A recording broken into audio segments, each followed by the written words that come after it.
පෙට්ටි අරගෙන වල වටේ කරකවන්නේ නැහැ. හරි. කියලා තමයි තුමට. ඒකට හේතුව මොකද්ද කියලා දන්නවද? නෑ. අපි ඉතිහාසෙන් කවුරු හරි මෝඩ වැඩක් කරා අපි ඒක දිගටම කරනවා. අපි බෝධි පූජාවට ගියාම බෝධි පූජාව වටේ අපි බත් කන ඇතුල් පැත්තේ තියාගෙන බෝධි වටේ පැදුකුණු කරන්නේ ඇයි? බෝධියට ගරුත්වයක් කරන්නේ. එතකොට අපේ ගරුත්වය මොකද්ද කරන්නේ? මිනියට. එතකොට මිනිය වලගිනින් තියලා දරුවෝ ටිකයි ඥාති ටික වටේ පැදුකුණු කරනවා. දරුවෝ තාත්තටම දෙන ගාතාව කියා වටේට ඒ තාත්තට ගරු කිරීම. හරිද? තේරෙනවද?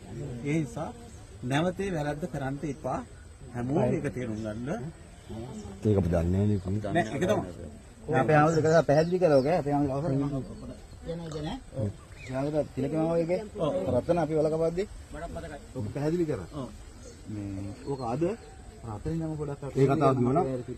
එහෙම නම් මොකද වෙන්නේ? හැමදාම ඒක හැමදාම කරනවා අපි. එහෙම කරන්න. හරිද? ඒ කරන්නේ ඒකට තමයි මේක කරන්නේ. මොකද අපි මේ වැඩේ කරන්න හොඳ නැහැ හැමදාම. එහෙනම් අපි යමක් දියුණු වෙන්න අපි තේරුම් ගන්න.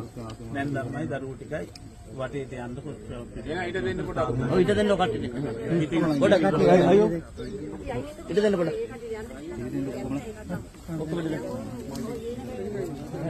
අපි අද නැහැ උතරින්.